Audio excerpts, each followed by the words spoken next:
سلام اور آداب، امید ہے آپ سب خیریت سے ہوں گے۔ آج ہم ایک روایت پر گفتگو کریں گے جو کالے جھنڈے والی روایت سے معروف ہے، اور گزشتہ دنوں جب ایران اور اسرائیل میں مسئلہ پیدا ہوا اور ایران نے وہاں پر کچھ میزائل فائر کیے، تو اس وقت یہ حدیث لوگوں نے بہت زیادہ سوشل میڈیا پر اس کو شیئر کیا،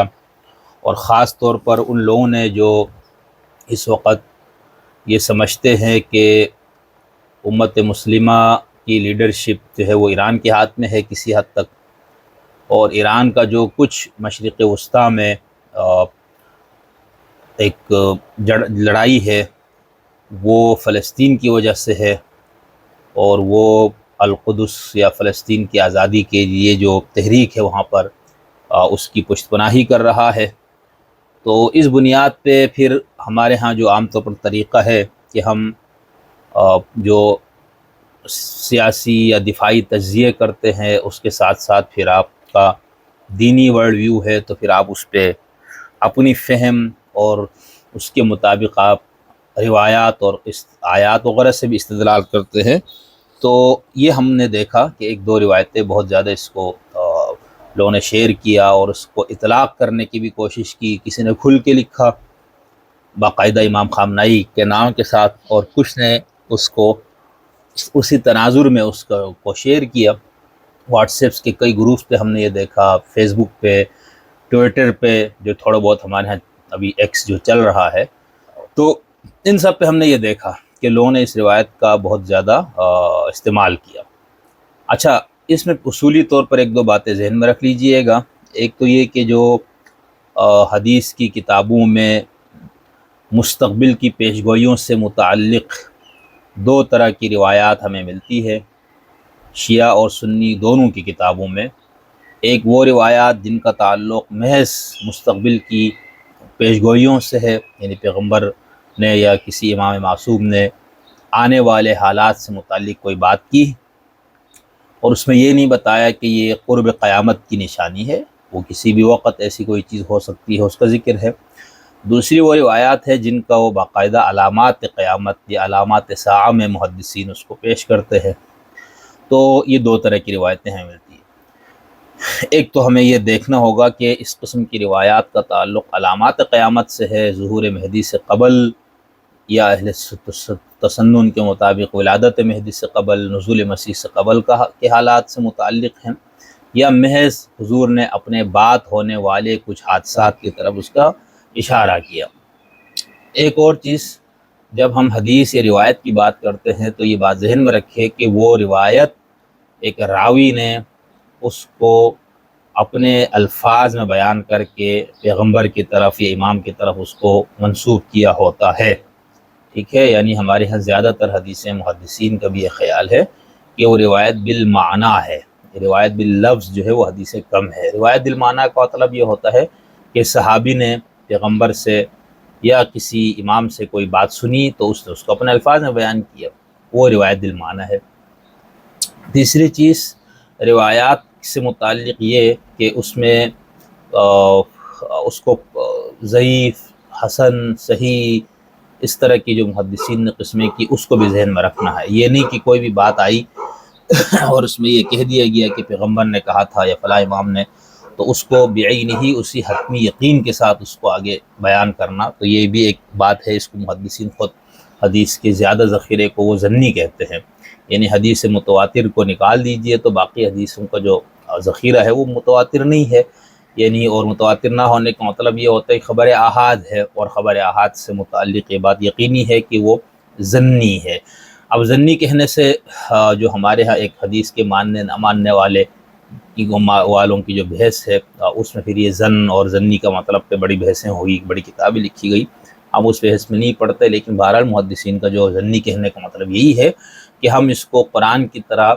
یا متواتر حدیث کی طرح 100% حتمیت کے ساتھ نہیں کہہ سکتے کہ یہ بات حضور نے بعینہ ہی اس طرح سے کہی، ٹھیک ہے؟ یہ بات ہے۔ شیعہ سنی اصول حدیث کی اصطلاحات کافی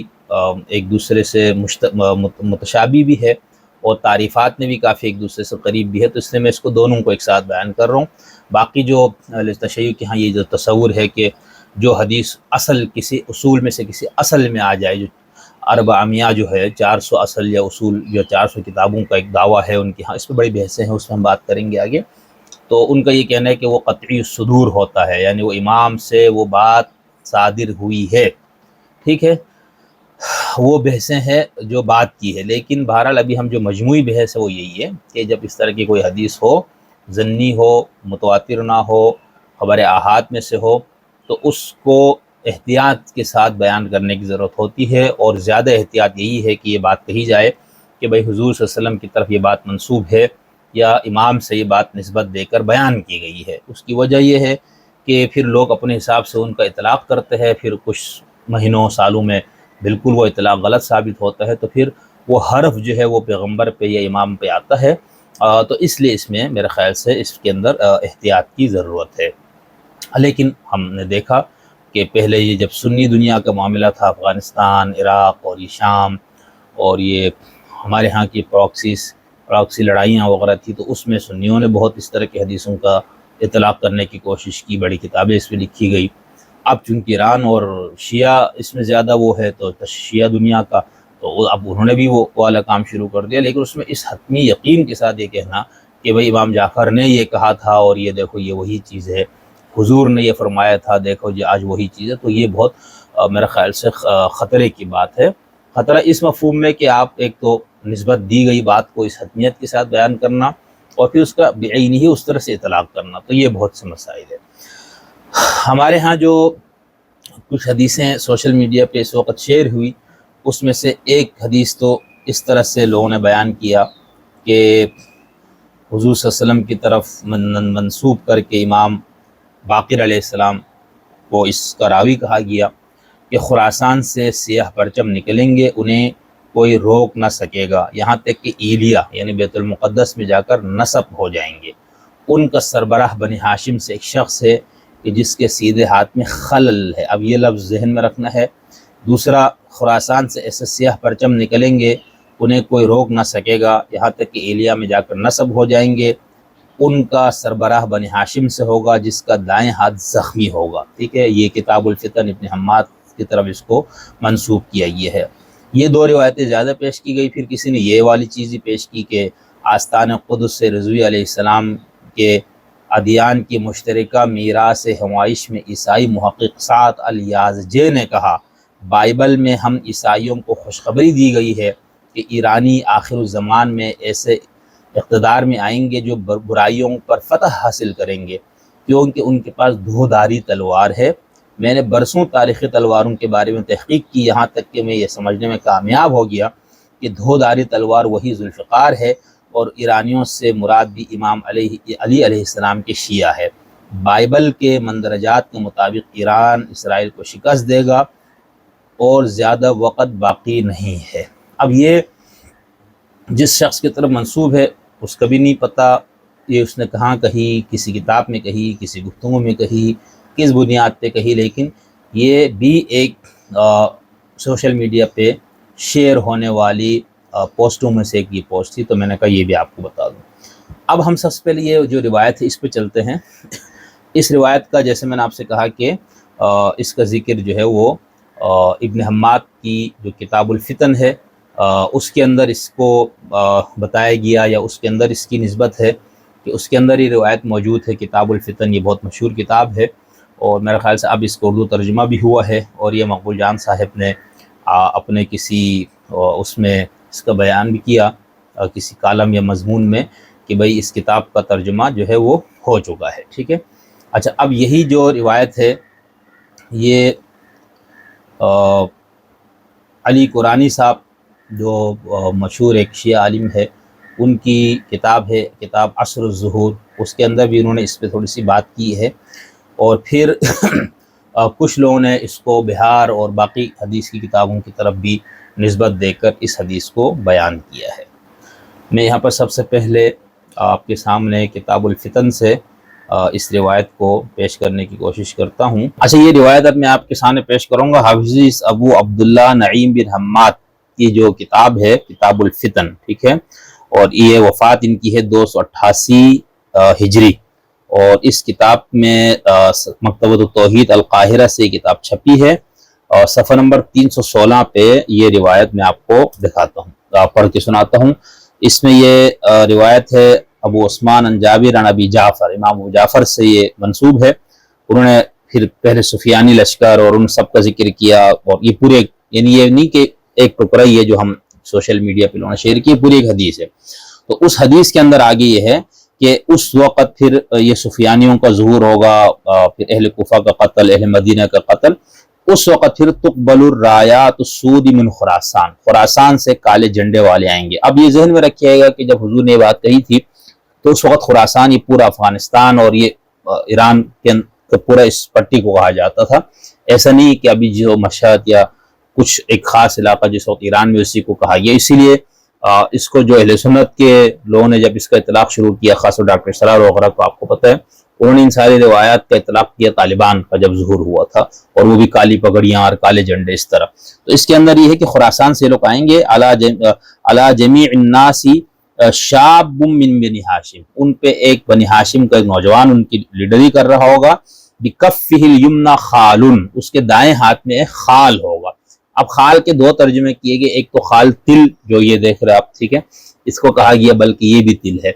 تو اس کے دائیں ہاتھ میں تل ہوگا۔ دوسرا لوگوں نے اس کا ترجمہ کیا کہ اس کے دائیں ہاتھ میں معذوری ہوگی۔ اب یہ معذوری کا ترجمہ مجھے نہیں معلوم لوگوں نے کہاں سے لیا، اور کچھ نے اس کا ترجمہ کیا کہ اس کے دائیں ہاتھ میں ایک جنگی ہتھیار بھی ہوگا۔ یہ تین ترجمہ ابھی تک ملے ہیں۔ پھر یسہل اللہ امرہ و طریقہ، پھر یہ پوری روایت موجود ہے۔ اب آپ اس خود کو دیکھ لیں روایت کو، اگر یہ صحیح ہے، نسبت صحیح ہے، امام ابو جعفر نے اس کو پیغمبر علیہ السلام کی طرف سے یہ بات کہی ہے، حالانکہ یہاں پر یہ نہیں ہے، یہاں صرف یہ کہ ابو جعفر نے یہ بات کہی، ٹھیک ہے، یعنی اس کی نسبت حضور کی طرف بھی نہیں دی گئی۔ تو اگر یہ روایت سب کچھ بھی ہے، تب بھی آپ کو پھر اس روایت کے ٹکڑے کو لے کر ہمیں کسی پہ اطلاق نہیں کرنا چاہیے، اس کے پورے پیچھے اور آگے جو کچھ یہ روایت طویل ہے اس کو ذہن میں رکھنا چاہیے۔ اسی طرح میں نے آپ سے جیسے کہا کہ بہت مشہور جو ایک کتاب ہے علی قرآنی صاحب کی عصر ظہور، ٹھیک ہے، عربی زبان میں ہے، اور یہ 322 صفحات پر مشتمل کتاب ہے۔ تو اس میں بھی انہوں نے وہ ساری روایتوں کو جمع کیا ہے جس کا تعلق جو ہے وہ قرب قیامت سے، امام مہدی کے ظہور سے وغیرہ سے متعلق ہے۔ اس میں انہوں نے اس حدیث کو بھی ذکر کیا ہے۔ مثال کے طور پر اس کے صفحہ نمبر 172 پر ہم دیکھتے ہیں علی قرآنی صاحب نے اس روایت کو بیان کیا ہے، صفحہ نمبر 172، ہاں 172، تو اس میں انہوں نے یہ روایت پیش کی ہے کہ یہ اس طرح کی ایک روایت ہے، اور یہ جو ہے امام باقر اور ان سب سے بھی منسوب ہے فلاں فلاں فلاں، اور لیکن یہ اس کا پھر کوئی اطلاق یہ نہیں کر رہا ہے کہ یہ کوئی شخص ابھی ہے جس کے اوپر اس کا اطلاق کیا جائے۔ پھر انہوں نے آگے سے بحث کی ہے کہ اس سے کوئی شخص مراد ہے یا یہ کوئی استعارے کے طور پر بیان ہے۔ تو ایک تو علی قرآنی صاحب کی میں نے آپ سے کہا کہ کتاب ہے عصر ظہور، اور اس کا باب ہے الایرانیون ودورہم فی عصر الظہور، اس کے اندر انہوں نے اس روایت کو پیش کیا ہے۔ اچھا، اب جیسے میں نے آپ سے کہا کہ ہمارے ہاں پہلے یہ چیز اہل سنت کے لوگ کرتے تھے، خاص طور پر آپ کی ہاں میں ابھی ایک دو چیزیں پڑھ کے آپ کو بتاتا بھی ہوں، اور یہ مقبول جان صاحب وغیرہ انہوں نے اپنے اس پہ کئی ویڈیوز میں بھی ان کی گفتگو موجود ہے، اور یہ کالم بھی لکھتے تھے، خاص طور پر جب شام میں یہ 2014-15 وغیرہ میں بہت عروج پہ یہ سارے مسائل تھے تو اس وقت، اور یہ مقبول جان نے بہت مسلسل کئی کالم بھی لکھے 3 یا 4 قسطوں میں، اور وقتاً فوقتاً اپنے باقی کالموں میں اس کا ذکر کرتے ہیں۔ پھر اس کا خورشید ندیم صاحب بہت بڑے ایک صحافی بھی ہے، اسکالر بھی ہے، دین مذہب کے اوپر ان کی بڑی کچھ کتابیں بھی ہیں، تو بہت معروف نام ہے۔ انہوں نے ان کے اوپر نقد بھی کیا کہ بھائی اس طرح سے ہمیں نہیں کرنا چاہیے کہ ایسی حدیثیں جن کا تعلق مستقبل کی پیشگوئیوں سے ہے اس کا اطلاق کیا جائے، کیونکہ یہ جو اس قسم کی روایت اس کا اطلاق ماضی میں بھی ہے، یعنی بنو عباس نے ان میں سے ساری روایت کو اپنے اوپر اس کا اطلاق کیا، یعنی محققین میں سے کچھ یہ بھی کہتے ہیں کہ ان سے بہت ساری حدیثیں گڑی ہوئی ہے، اور اس وقت بھی جو اس طرح کی تحریکیں چلی اور جو ایک سیاسی طور پر یہ سارے معاملات تھے، تو اس وقت بھی کافی گروہوں نے ان میں سے ایسے حدیثوں کو اپنے اوپر اس کا اطلاق کرنے کی کوشش کی کہ دیکھو اس میں جو کالے جھنڈوں والے ان کا ہے یہ ہم ہے، خاص طور پر بنو عباس وغیرہ کی پوری تحریک کو آپ تاریخ میں پڑھیں تو انہوں نے اس قسم کی بہت ساری روایت سے استدلال کی، ٹھیک ہے۔ تو سب سے پہلے میں نے آپ سے جیسے کہا کہ ہمارے ہاں امام احمد بن حنبل کی طرف بھی ایک بات منسوب ہے جس میں انہوں نے کہا کہ 3 قسم کی کتابوں کی کوئی اصل نہیں ہے، ان میں سے کتاب الملاحم بھی ہے، یعنی کوئی اصل نہیں ہے، اس مراد یہ کہ ان حدیثوں کے اوپر وہ نہیں کیا جا سکتا، یعنی وہ گڑی ہوئی حدیثیں ہیں۔ میں نے پھر ہمارے پاکستان کے ایک بہت بڑے شیعہ عالم آیت اللہ محمد جناب ڈاکٹر نیاز محمد حمدانی صاحب، جن کے بہت علمی کام ہے، ان کو ہم نے ایک سوال بھی بھیجا تھا یہ پوچھنے کے لیے کہ بھئی اس طرح کی روایات احمد بن حنبل وغیرہ سے جو یہ اقوال منسوب ہے، پھر ایسی روایتوں کی کیا حقیقت ہے، تو اس کو انہوں نے ایک جواب دیا۔ پہلے میں آپ کو سناتا ہوں، آڈیو کلپ ہے ان کی، یہ سنیں ڈاکٹر نیاز۔ السلام علیکم ورحمۃ اللہ وبرکاتہ۔ الملاحم والفتن کے موضوع پر جو احادیث ہیں ان کے بارے میں آپ نے پوچھا تھا، تو ان کے بارے میں عرض یہ ہے کہ اس باب سے متعلق احادیث ہوں یا دوسرے فقہی ابواب سے متعلق احادیث ہوں، ان سب کو ہم نے ایک ہی معیار پر رکھنا ہے۔ ہم یہ نہیں کہہ سکتے کہ نماز، روزہ، حج، زکوٰۃ اور دیگر ابواب جو ہیں ان میں پائی جانے والی روایات تو درست ہیں، یا ان کے اندر درست، نادرست، معتبر، نامعتبر، صحیح اور ضعیف سب موجود ہیں، لیکن کتاب الملاحم والفتن میں جو حدیث ہے وہ ساری کی ساری غلط ہے، وہ ساری کی ساری ضعیف ہے، ایسا ہم نہیں کہہ سکتے۔ جس طرح سے فقہ کے دوسرے ابواب میں حدیث کو اپنے ایک سٹینڈرڈ پر رکھنا ہوتا ہے اور چیک کرنا ہوتا ہے کہ صحیح ہے یا ضعیف ہے، معتبر ہے یا نامعتبر ہے، اس چکر کی احادیث کو بھی اسی پیمانے کے اوپر اور اسی کسوٹی کے اوپر رکھنا ہوگا اور پھر راتوں کو ان کا فیصلہ کرنا ہوگا۔ تو یہ تو ہو گئی اس حوالے سے ایک بات۔ دوسری بات، ہمارے ہاں جو چیزیں عوام میں مشہور ہو جاتی ہیں، جو عوام کے اندر آ جاتی ہیں، عوام میں پھر ایک پرابلم یہ ہوتا ہے کہ وہ پھر سند کو اور صحیح اور ضعیف ہونے کو، معتبر و نامعتبر ہونے کو نہیں دیکھتے، بلکہ انہیں جو چیزیں اچھی لگتی ہیں، فیسینیٹنگ لگتی ہیں، جو چیزیں ان کی جذباتی تسکین کرتی ہیں، وہ چیزیں پھر ان کے اندر پاپولر ہو جاتی ہیں، قطع نظر اس کے کہ وہ صحیح ہے یا ضعیف ہے، معتبر ہے یا نامعتبر۔ تو یہ چیز تمام فقہی ابواب میں اور ملاحم والفتن والی بات بھی اس کا اسی طرح سے اطلاق ہوتا ہے۔ پھر اس میں ایک اور پوائنٹ یہ بھی ہمیں ذہن میں رکھنا چاہیے کہ مسلمان کیونکہ مظلومیت کے دور سے گزر رہے ہیں، جہاں بھی دیکھیں انہیں مار پڑ رہی ہے، ایٹ لیسٹ پچھلے 100 سال سے جب سے یہ خلافت عثمانیہ ٹوٹی ہے اور جنگ اول اور جنگ عظیم لوگوں کے بعد مسلمان مفتوح اور پسماندہ اور کمزور ہو گئے ہیں، تو سارے مسلمانوں میں یہ احساس پیدا ہو رہا ہے کہ ہم ضعیف ہیں، کمزور ہیں، تو جب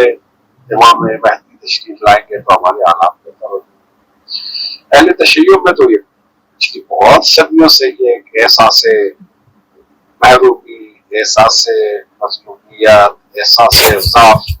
یہ پایا جاتا ہے۔ جب کسی قوم میں مظلومیت کا اور اس قسم کا کمزوری کا احساس پیدا ہو جائے تو وہ کہتے ہیں نا ڈوبتے کو ڈوبتے کا سہارا، تو پھر جہاں بھی دنیا میں کہیں کوئی ظلم والا واقعہ ہوتا ہے تو پھر وہ جو کتاب الملاحم والفتن میں کچھ نشانیاں دی ہیں، ان نشانیوں کی تحقیق کر کے وہ پھر یہ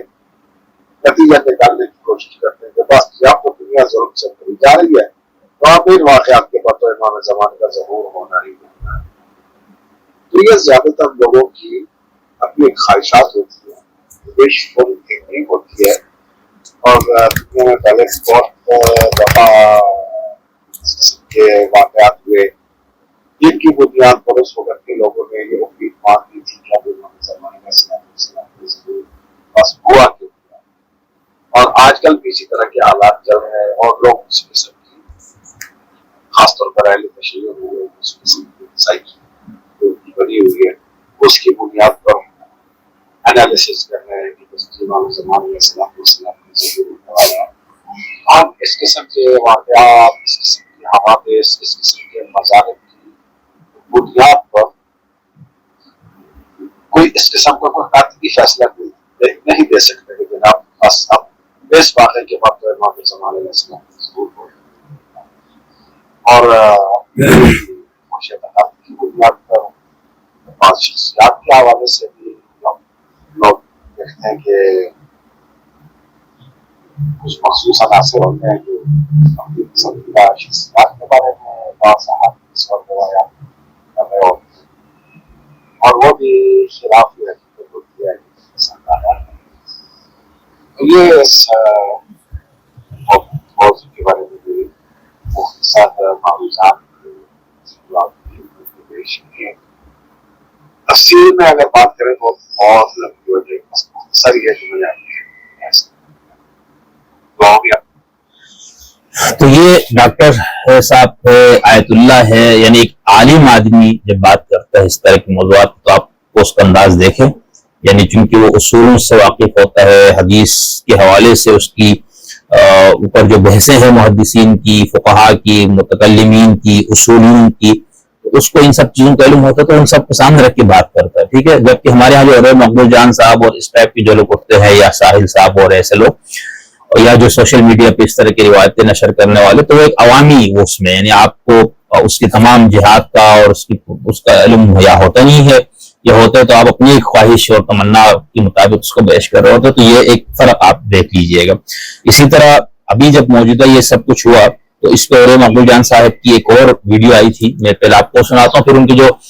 2014 15 16 17 میں، یا بلکہ 2015 کی جو ان کے ایک دو کالم اس کا میں ذکر کرتا ہوں، اور پھر اس کا ایک شیعہ ویب سائٹ پہ اس کا کیا جواب دیا گیا وہ میں آپ کو تھوڑا سا سناتا ہوں، پھر خورشید ندیم صاحب کو اس کا تبصرہ تھوڑا سا بتاتا ہوں، اور پھر میں ایک اور روایت کی طرف جاؤں گا جو کہ انقلاب ایران کے حوالے سے بھی کہا جاتا ہے کہ بتایا گیا تھا کہ حضرت امام جعفر، امام موسیٰ کاظم علیہ السلام اور پیغمبر اسلام، یعنی ان تینوں نے بتایا تھا کہ ایران کے اندر جو انقلاب آئے گا، اسلامی جو انقلاب ہے، یا خمینی صاحب کا جو انقلاب ان کے نام پہ ہوا، تو اس کا بھی ایک روایت میں اس کو بیان کیا گیا۔ پہلے آپ یہ اور صاحب کی ابھی لیٹسٹ گفتگو ہے، یہ تقریباً 2 دن پہلے کی بات ہے، یہ جو انہوں نے اس پہ گفتگو کی، ذرا سنیں۔ حدیث ہے کہ جب کبھی جنگ ہوگی علیکم بالشام، یا تم شام کی طرف جانا یا تم یمن کی طرف جانا، اور آپ نے فرمایا الایمان من الیمان، ایمان تمہیں یمن میں ملے گا، کیونکہ وہی لوگ ہیں وہ اس وقت سب سے ایران سے بھی پہلے وہی لڑے۔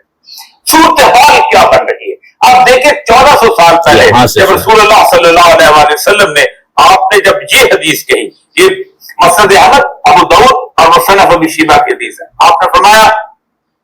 معاذ بن جبل کی روایت ہے، بیت المقدس، عمران البیت المقدس۔ اب یہ عربی ترجمہ دیکھ لیجیے، عمران کا مطلب جو ہے دانتوں کی اسٹرینتھ کرو ریچارج، کولگیٹ پروٹیکشن کے ساتھ، اسٹرانگ ٹیتھ اسٹرانگ یو۔ دوبارہ کسی چیز کا تعمیر ہونا،